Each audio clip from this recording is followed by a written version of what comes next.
Good afternoon, everyone. Welcome to today's Charity Village webinar. We will get started in just a moment. We just want to make sure that everyone has a chance to join us before we begin the session. We have people tuning in from across the country today, which is excellent. It's so nice to have all of you here. And with that, we'll go ahead and get started. Welcome everyone to today's Charity Village webinar. My name is Mercedes and I'm the Marketing and Communications Manager with Charity Village. As we are gathering here on a virtual platform, it is important to acknowledge that each of us is joining this webinar from the ancestral or unceded lands of the Inuit, Métis, and First Nation people. I'd like to acknowledge I'm speaking to you from the traditional, ancestral, and unceded territory of the Anishinaabe, which includes the Ojibwe of Fort William First Nation.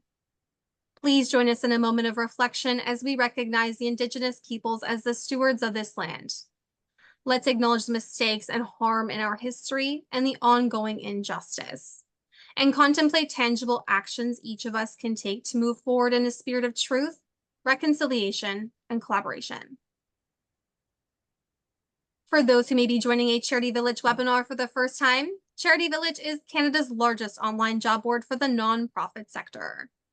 In addition to our online job board, organizations can also post volunteer positions. So if you're looking for work or to recruit talent in the sector, Charity Village is a great place to start.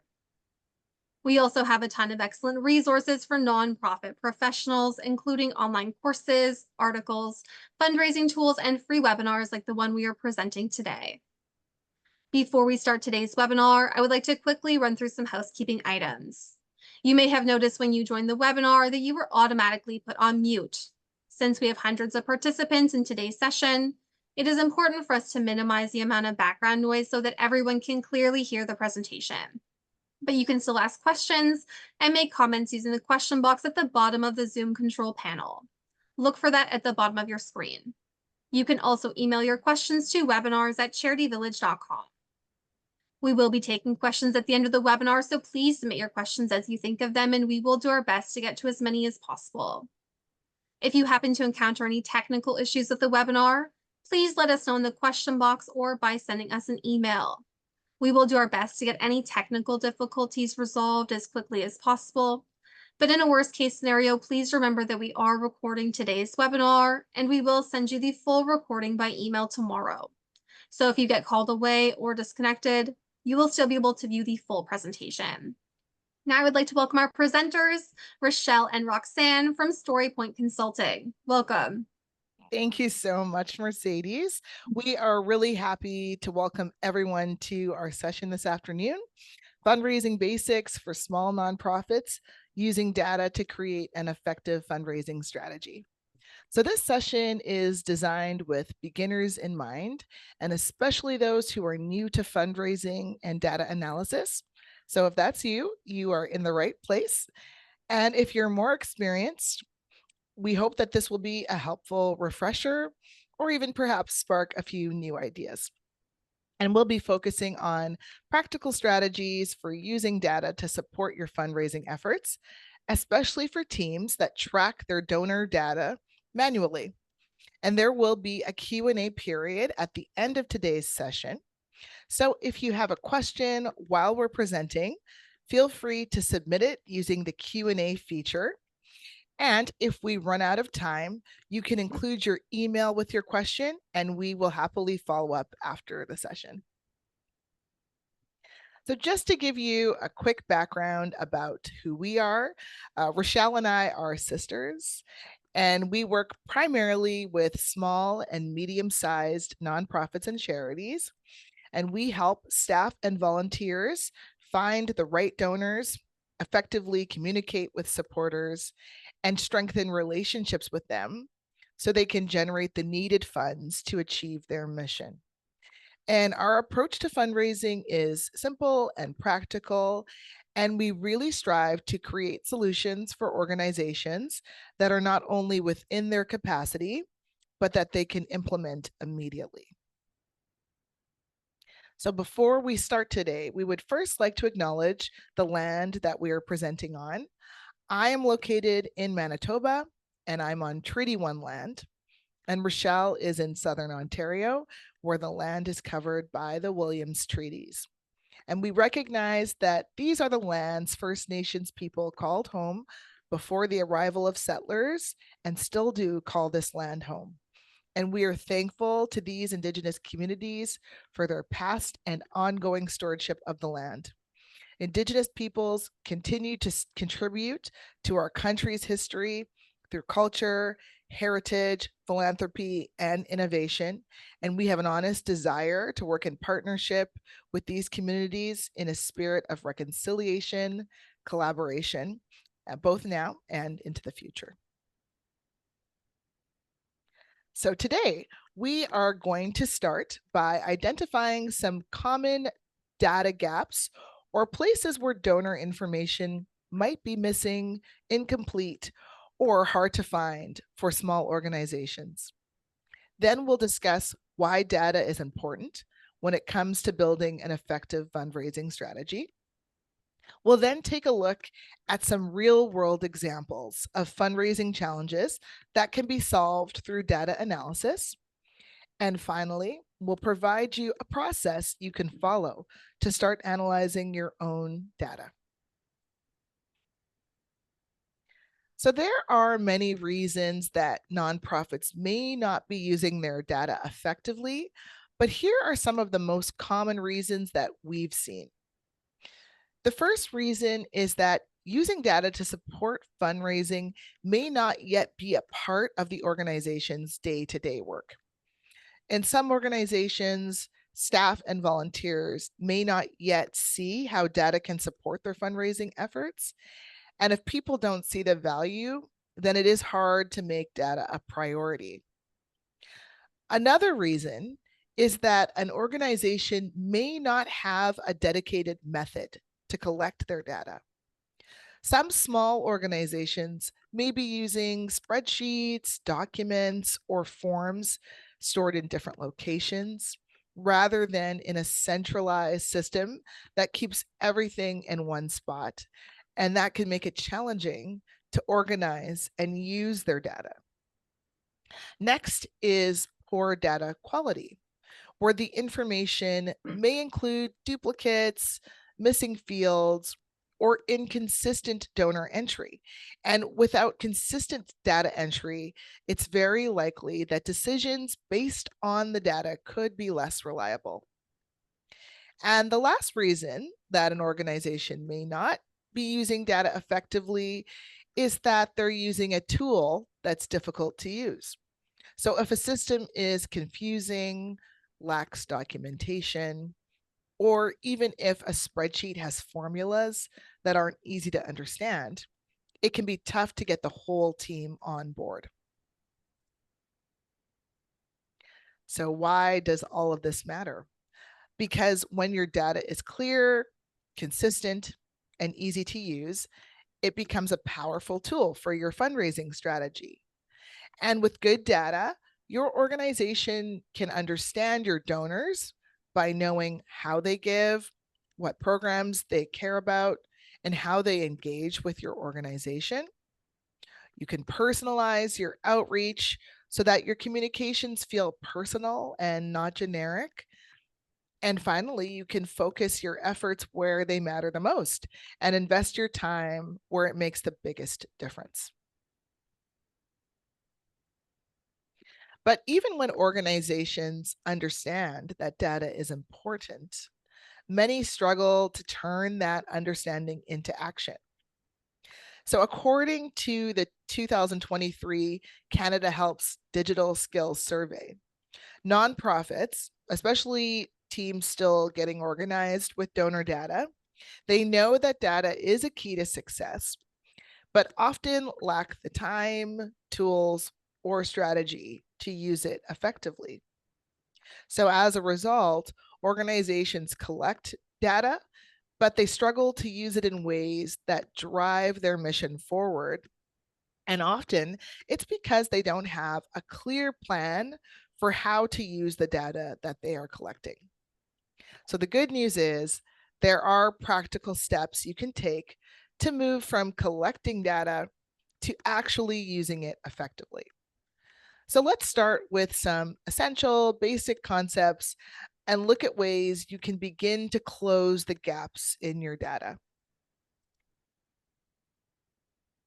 One of the most practical ways to start improving your data is by cleaning it, which just means looking through the information you already have, whether that's spreadsheets, forms, or documents, and checking for anything that's missing, outdated, or inconsistent.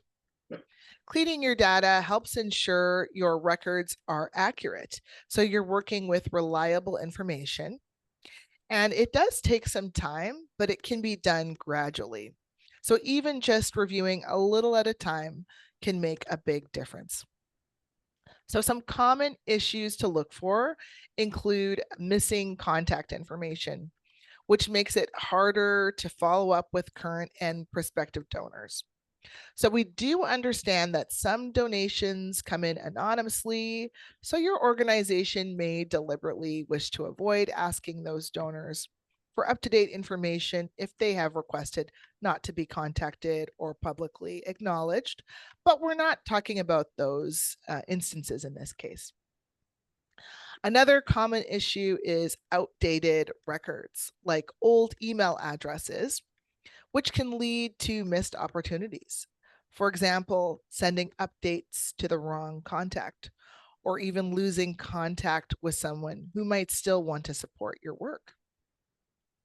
Another is duplicate entries. So that can skew your reports and make it look like you have more support than you actually do. So, for example, counting a donor's gift twice in your reports.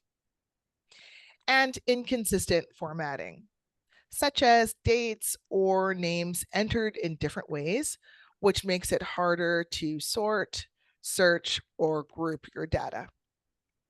So, cleaning your data helps you see what needs attention and where you might need to fill in the gaps. And you don't need any special software to get started, just some time to review what you already have, because even small improvements can make a big difference. So the next practical way to improve your data is to get feedback. So your team, whether that is staff, volunteers, or board members, interacts with your data in different ways. And they're often the first to notice what's missing, confusing, or not working. And their feedback can help you spot issues you might not see. And even if you're on a team of one, that still applies because you know your data better than anyone. So reviewing how you've been using it can help you spot issues. And you don't have to do that alone. If you have volunteers or board members who interact with your data, they can offer valuable input. And just make sure anyone you involve has the right access and knows what should stay confidential. Whether you're working by yourself or with a team, take a closer look at what's working and what's unclear, and this can help you spot issues that affect how you track donors and the overall data quality. And the final practical way to improve your data is through training. So every organization collects and stores data differently, whether you're using spreadsheets or donor software, and training helps your team use your systems correctly. But it only works when it's clear and easy to apply. So whether you're onboarding a new volunteer or helping a longtime staff member learn a new system, good training is key when it comes to uh, sorry, I lost my train of thought there. Good training is key when it's simple to apply and also focused on what people actually need to do their roles. And to strengthen your training makes help easy to find. So even if it's just a few notes or reminder for those who don't use the data every day. Good training actually saves time, reduces errors, and helps everyone from your newest volunteer to your most experienced staff feel more confident. And when people know how to use your system well, your data becomes more useful and it helps you to make better decisions for your organization. So now that we've covered practical ways to strengthen your data, let's look at how information most organizations already have can shape your fundraising strategy. Now, you don't need complex data. Just keeping track of who gave, when, and how much can show you what's working, such as which individuals are your strongest supporters or when giving tends to increase. And it also helps you zero in on the people and activities that make the biggest impact. Data can help you make more informed decisions, especially when you're pulled in different directions and you're unsure what to prioritize. So, how do you know where to focus your time and energy? Let's look at a few examples of how data can support the decisions small teams make as they build stronger donor relationships. So, today we're going to walk through a fictional but highly realistic example, Maplewood Community Center. Now, Maplewood Community Center is a 55 plus recreation center serving older adults in its community. And it offers everything from fitness classes to IT learning and arts classes. But like many nonprofits, they've struggled to keep track of donations and donor activity. So they decide that they will start using the data they already have, such as donor lists, event signups, and giving history, to make them more informed decisions. And although this is a fictional organization, the challenges it faces are incredibly common. In our work with clients, we've helped organizations work through data challenges using simple, practical steps. And that often leads to clues about what's working and what to focus on. And these small actions help build a strong foundation for more advanced strategies as teams grow more confident working with their data. So we're going to walk through 3 common challenges Maplewood Community Center faces. And for each one, you'll see how looking at their data helps them learn something useful and make a decision that makes a real difference. Let's start with a common challenge, the lapsed donor. A lapsed donor is someone who gave in the past but hasn't given recently. Like many nonprofits, Maplewood Community Center was focused on finding new donors, but they realized there was untapped potential in their existing community. So they decided to look at the data they already had, donation records, event participation lists, and other basic donor information. And by pulling those records into one spreadsheet, they uncovered a valuable group. Donors who had given in the past and might be ready to support them again. Instead of sending a generic appeal to all of their donors, Maplewood crafted a personalized message just for these lapsed donors, mentioning their last gift and how it helped the community. And reaching out to past donors is one way to re engage people who are already familiar with your organization, cared about your cause, and some of them might give again. To give you an idea of how this challenge, along with the other 2 we'll be covering today, can be worked through, we'll be using screenshots of a spreadsheet with fictional donor data. That way you can focus on the concepts and see what's possible using tools most small organizations already have. Now, this is what donor data often looks like when it's tracked manually, or if you export your data to a spreadsheet. You'll often see your data as individual transactions, which means each row represents a gift. So if someone gave 3 times, they'll appear in 3 separate rows. If your team wants to do this kind of analysis, the first step is to define what lapsed donor means for you. Now, typically, for many organizations, a lapsed donor is someone who hasn't made a gift in 2 years. In this example, I'm using 2 years as the cutoff. So that means anyone who hasn't given in 2 years or more is considered lapsed. And just for context, we understand there are other ways to identify lapsed donors. But for today's presentation, we're using a simple approach that's accessible to teams who are newer to working with donor data. And in this screenshot, I'm showing one way you might identify lapsed donors using sorting to make donor patterns more visible.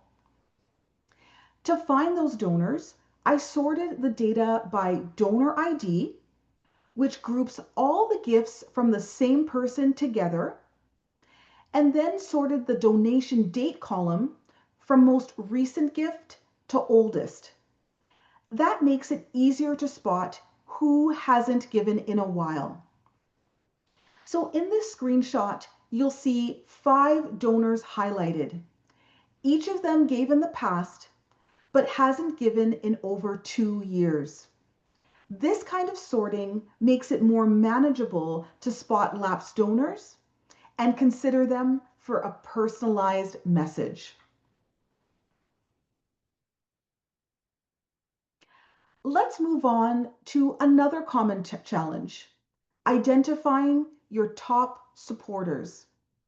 Maplewood wanted to know, who are our most generous supporters right now?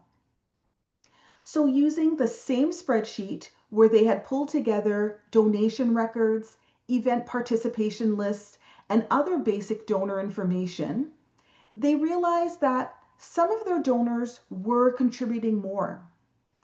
Yet, up until this point, they had been communicating with everyone in the same way by sending the same thank you email to every donor, regardless of their level of support. That meant they might be missing chances to thank these donors more personally and build stronger relationships. With that in mind, Maplewood made personalized thank you calls and invited these donors to small tours of the recreation center to see the programs in action. And these weren't fundraising events. They were just a way to show donors the real impact of their support. And that kind of outreach often leads to continued support, even without making a direct ask. So using the same fictional data set, I'll show you one way to spot your top supporters.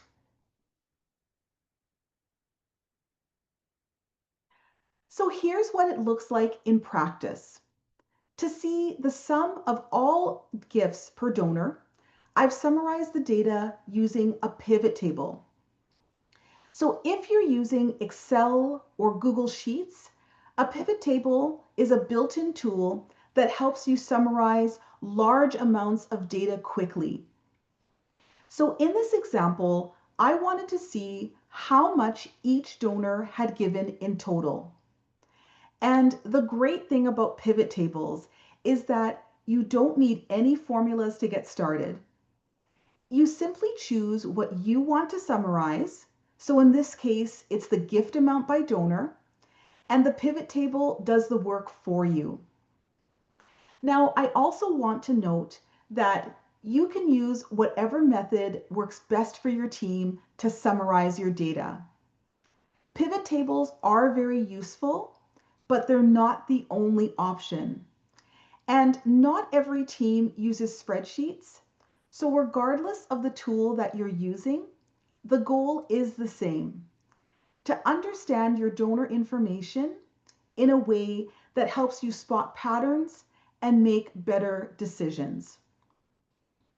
In this case, I've used a filter to exclude the lapsed donors because right now I only want to know who has given more recently.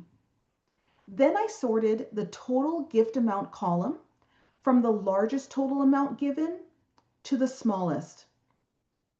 And once you sort your data, your top supporters, based on how much they've donated, will be at the top. Now, at this point, you'll need to decide what qualifies as a top donor for your organization. And there's no one size fits all answer. It depends on your organization and your data. So, for example, a top donor for one organization might be someone who's given $5,000, while for another, it could be 500. Again, it all depends on your size, goals, and what kind of support matters most to your organization. So if you're just starting out, organizing your data by donation amount helps you see who's given the most.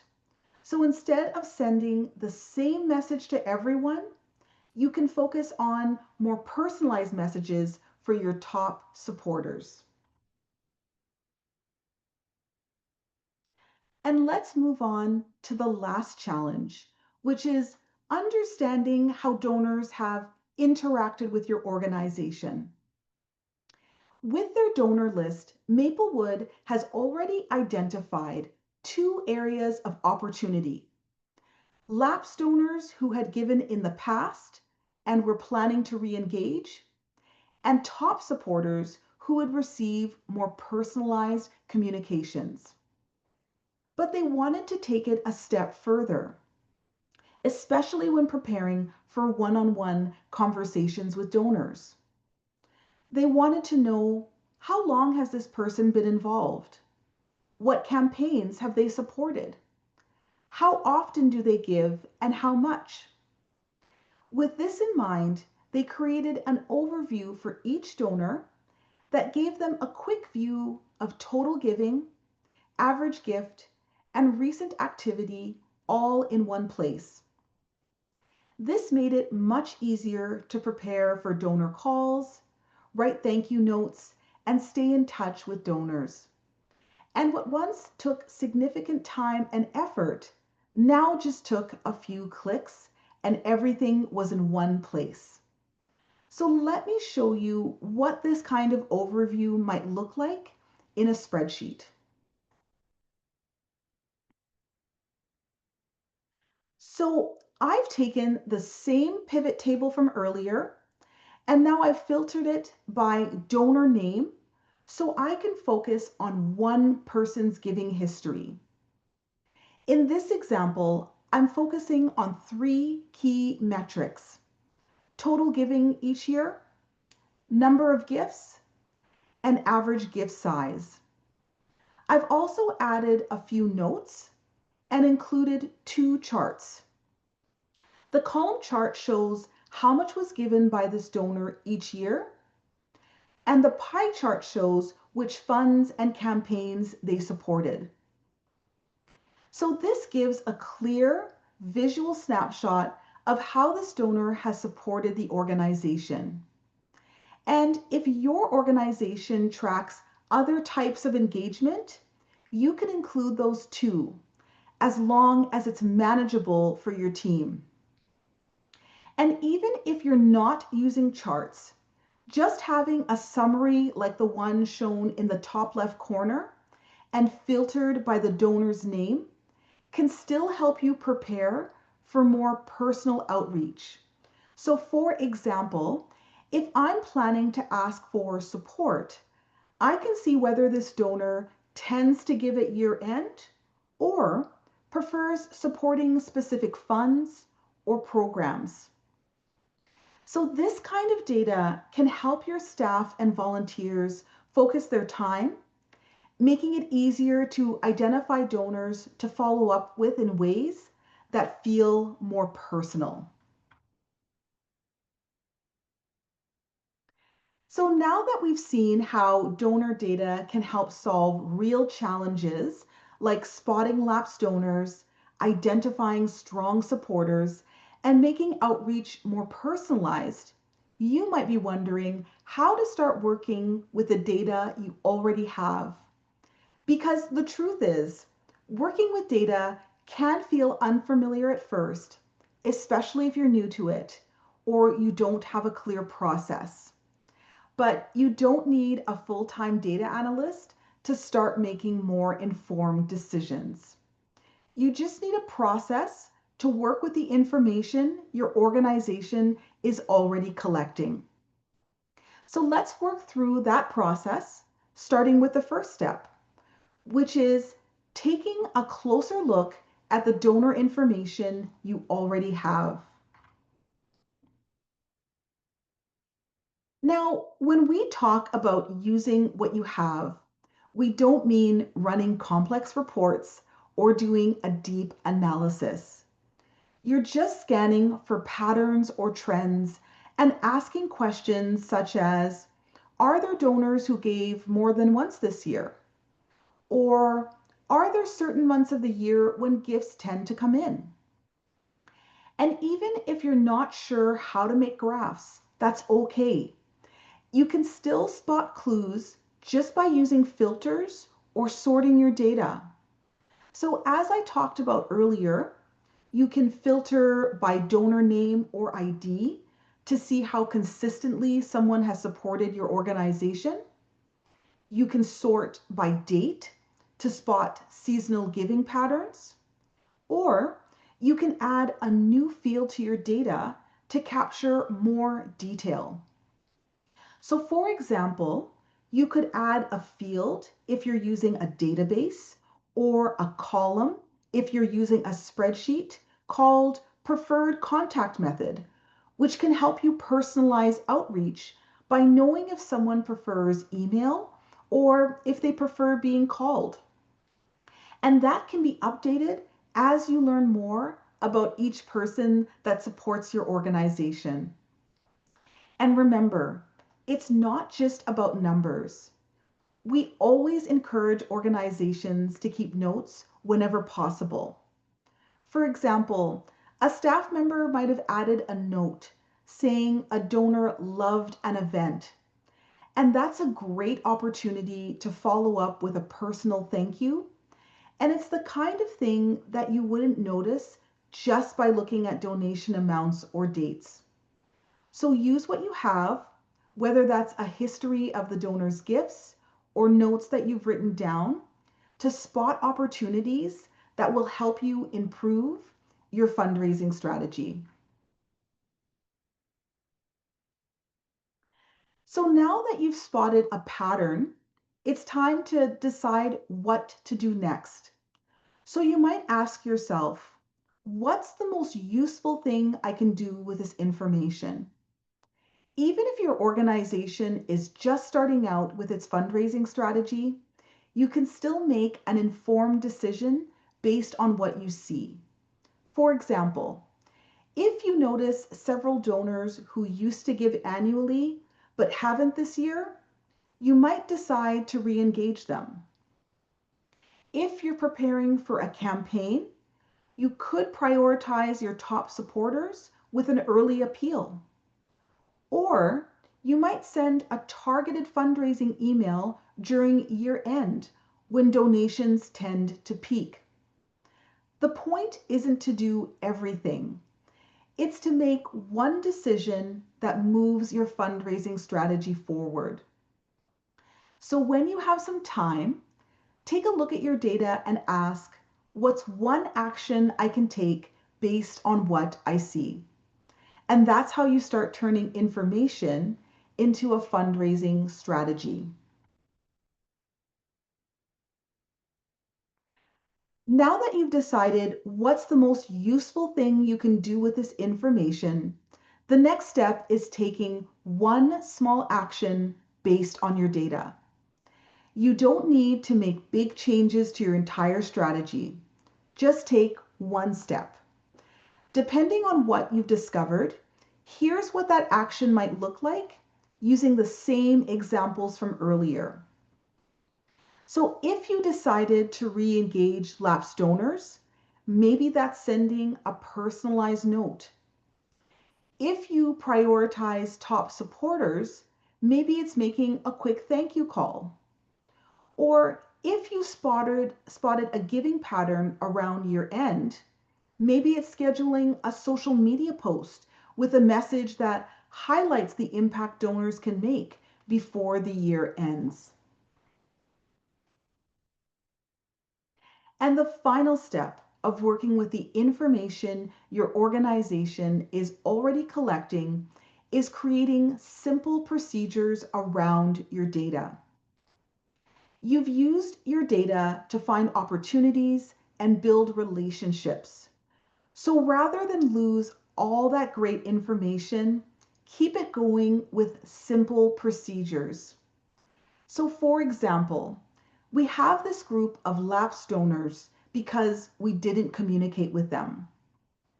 So you might create a procedure where your organization updates donors at least once per year. You could also add it to your calendar or jot down a quick note or create a simple document that explains what the procedure is and why it matters. That way, everyone on the team understands the plan, and if someone leaves, the knowledge doesn't leave with them, and it becomes part of how your organization works.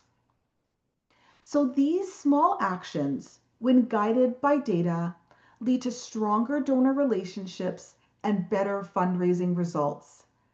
And once you start using data this way, it builds confidence, and fundraising starts to feel less like guesswork and more like strategy. So let's look at an example. So let's say an organization wants to strengthen the relationships with their current donors, but they're not sure where to start. Now, earlier, I mentioned that you can create additional fields or columns to get more information from the data you already have. So in this example, we've added a column in our spreadsheet to group donors into giving levels, or what we've labeled gift bands. And it's based on how much the donor has given. Now, you won't see that column in the screenshot here, but we've used it to summarize the data into this table. And this table helps us spot patterns across giving levels and decide which donors to follow up with first, whether that's thanking your most generous supporters, following up with mid-level donors, or educating newer ones about your mission. Using the process we just discussed, the organization starts by taking a closer look at the donor information they already have. They notice that the most common giving range is under $250, with fewer contributions in the higher bands. Given that only 3 donors are giving $750 or more, and this accounts for almost 40% of the total giving, this might be a natural place to start. These donors are already showing strong support, and because this group is small, the organization has the capacity to reach out personally to these donors.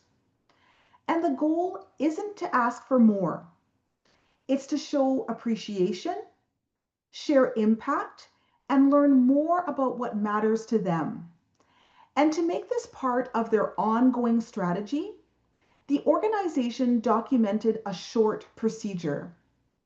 When meeting with donors, staff should add a note to their spreadsheet writing down what each donor says so they can follow up in future conversations. They also decided to follow up with these donors twice a year to show they're not just supporters, but they're part of the work. So, this process of taking a closer look at the donor information you already have, deciding what to do next, taking a small action, and creating a simple procedure isn't about doing more. It's about what you've learned to guide your strategy. And even small steps, like using your data to find past donors to thank or reconnect with, can lead to stronger engagement. Why?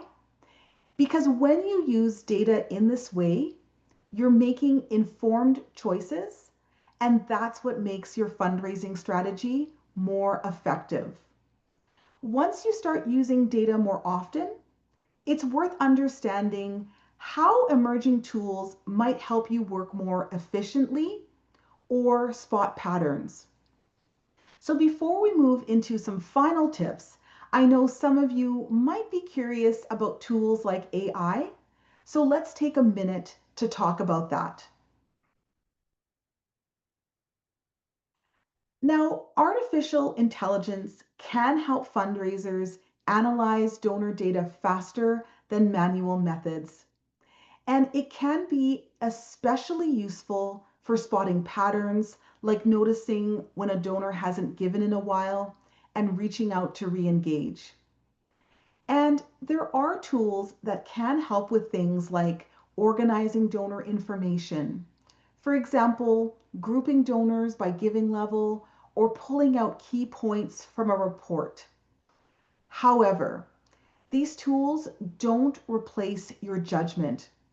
And you can probably think of AI as a smart assistant, something that helps you work more efficiently, but not necessarily a decision maker.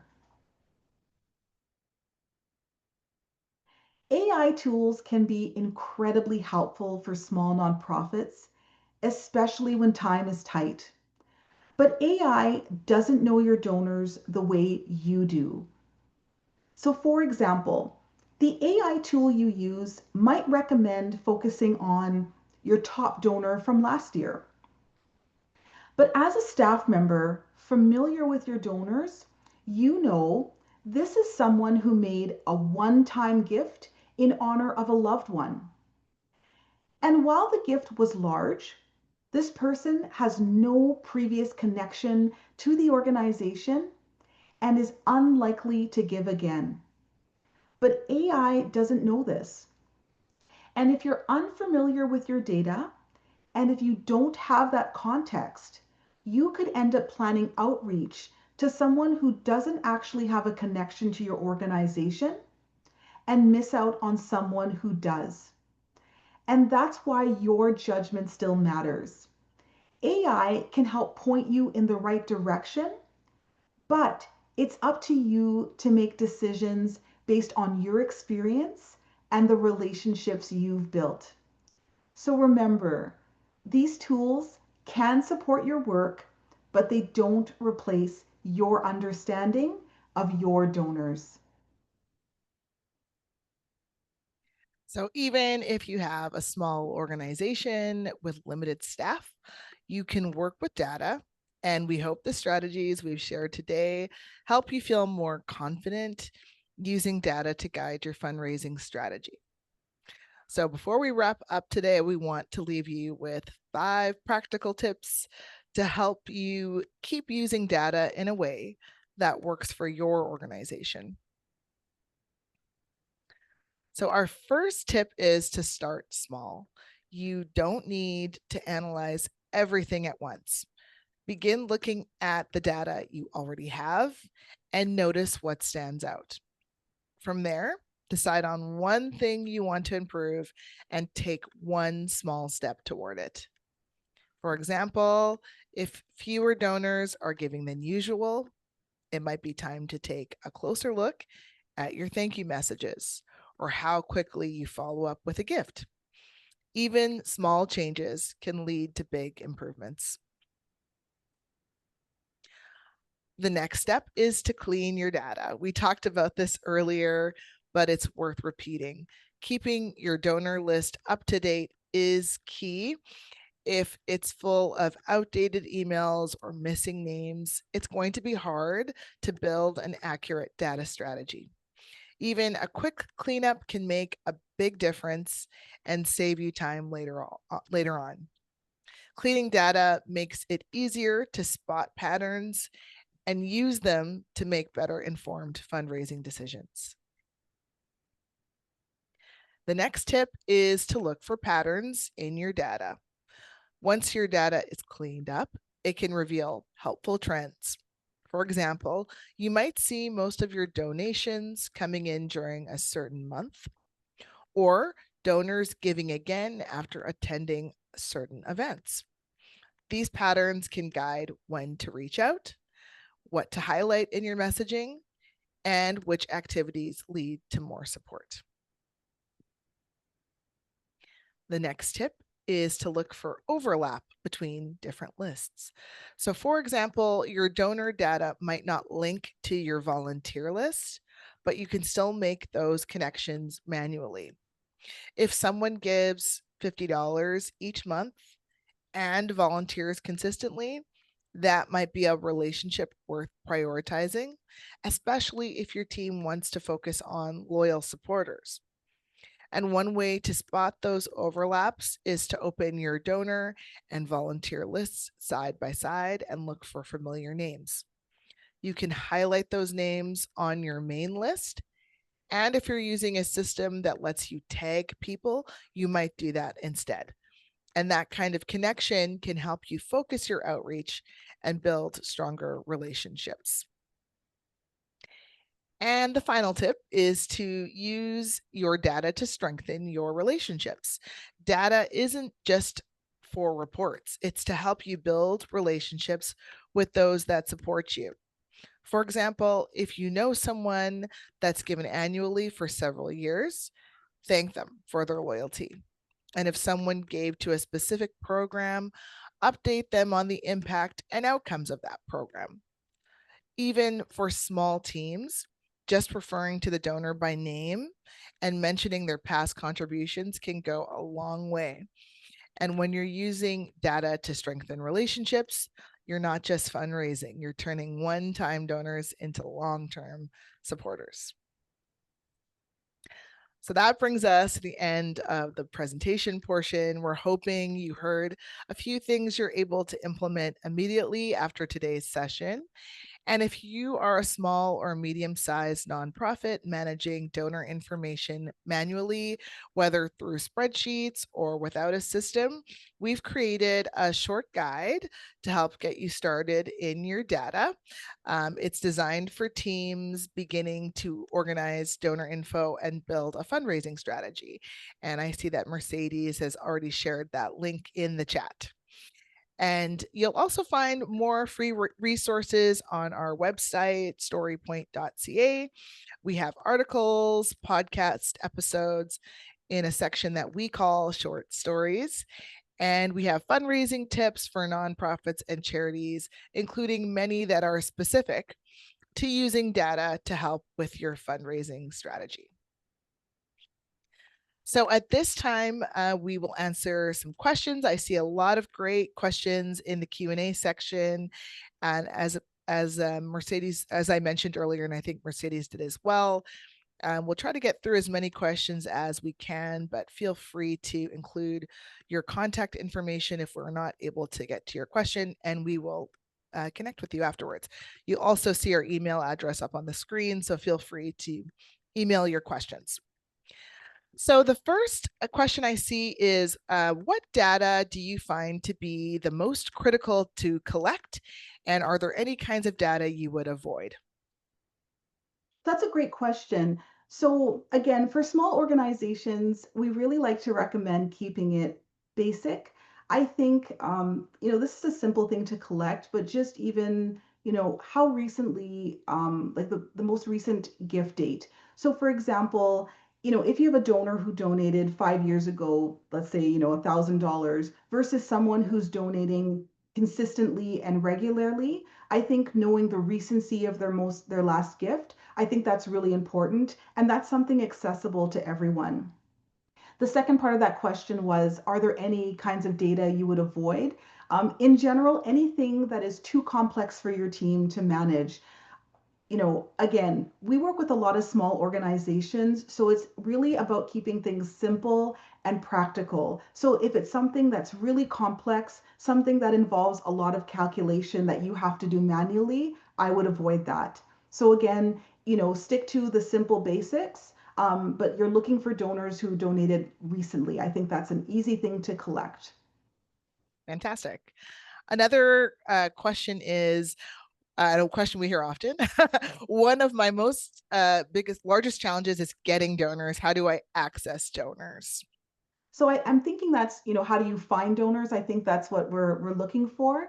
So, one thing Rux and I always talk about is starting with those connections that are closest to your organization. So it's not necessarily about asking for, donations, but for those that are closest to you, so friends, family, colleagues, letting them know about your work. Again, you're not asking for donations, you're just letting them know what you do, and it's the great work that you do. You can also ask your board as well. One of the functions of the board is to connect an organization with their connections. So again, it's about spreading the word and getting people to help you with that, whether that's, staff, volunteer, and board members, and letting people, know about the work that you do. And eventually, as you educate people, hopefully they'll want to contribute. Rux, I don't know if you wanted to add anything to that. Yes, just to 100% agree. And one of the things today, our focus of our session was on data, but just in regards to that question about finding donors, tacking on to what Rochelle said about that education, connecting donors to what you're doing.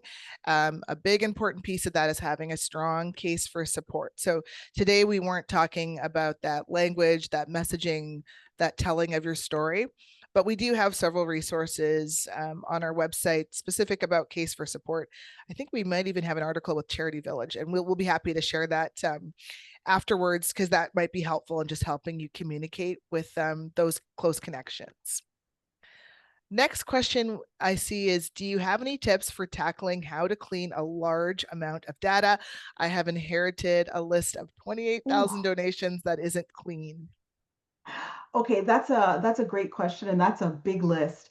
So I'm not sure what tool you're using, but regardless of the tool that you're using, I'm hoping it has some sort of functionality to help you. So for example, if you're using, let's say, Excel spreadsheets or Google Sheets, both of those have functions that can help you clean your data. So there is, under the data tab in both Google Sheets and in Excel, under the data tab, they have a couple things that can help you. One is they have a remove duplicates feature.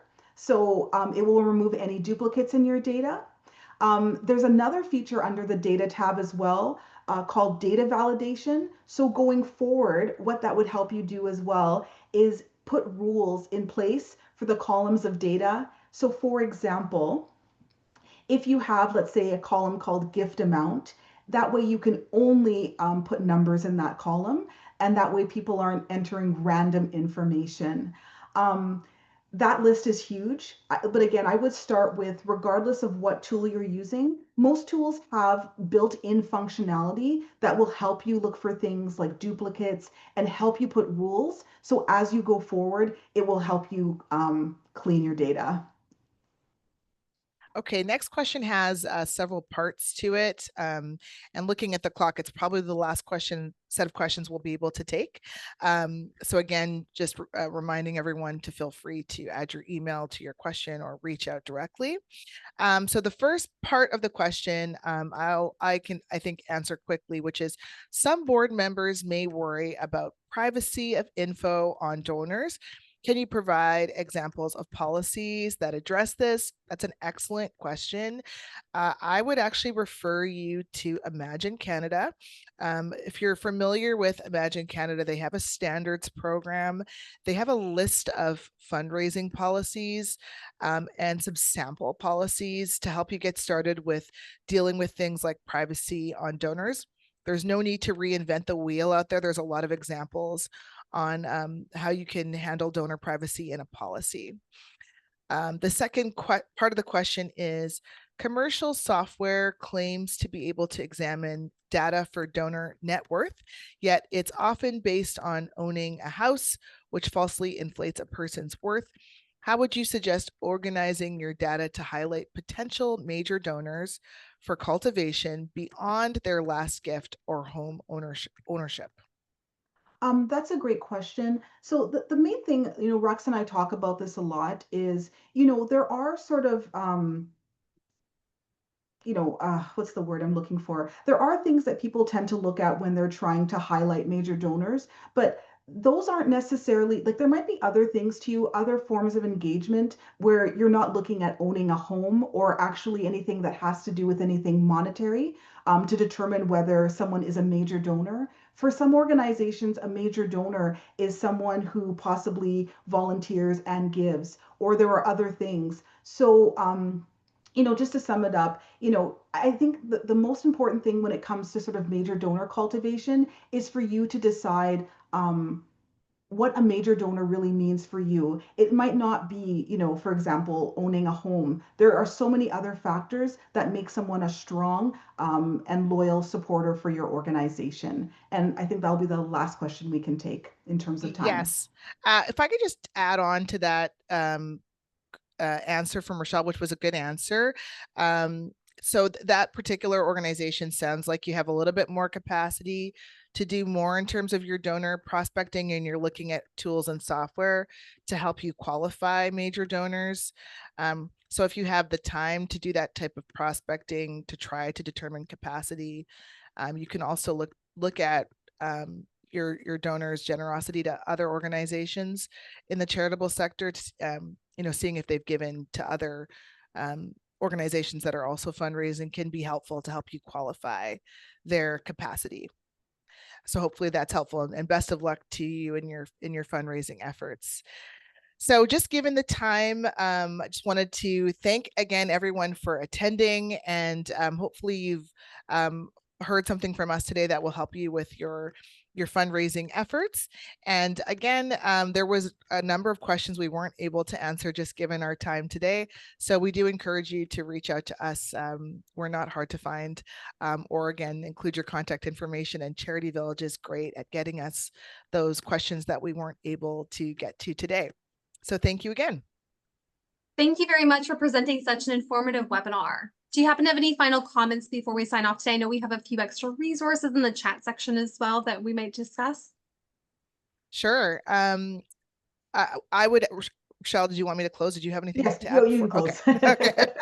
I would just, again, encourage a lot of, as Rochelle mentioned, we work with a lot of small organizations, and, we did talk a little bit about the board of directors today and how they could be involved in helping with your fundraising strategy.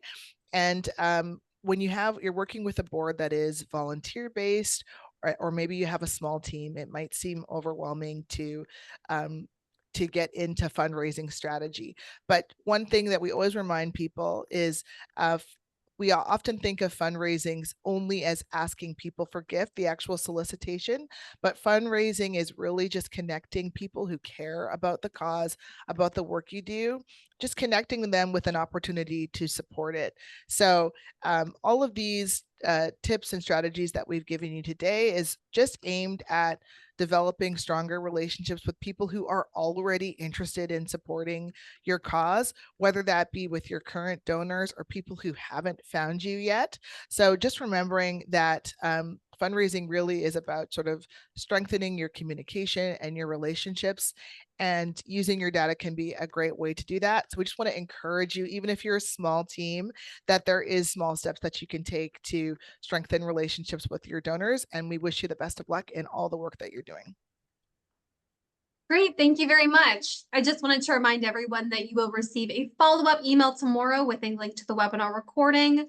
Please feel free to share this link with your colleagues. The email will also include a survey link that you can fill out with your feedback on today's webinar. You should see a survey link pop up right here in Zoom following the session as well. On behalf of Charity Village, thank you so much for joining us today. I hope you'll join us for our next free webinar, Strengthening Financial Oversight in Nonprofits. You can find more information on this and all of our upcoming webinars at charityvillage.com/webinars. Thanks again for joining us. I hope that you enjoy the rest of your day.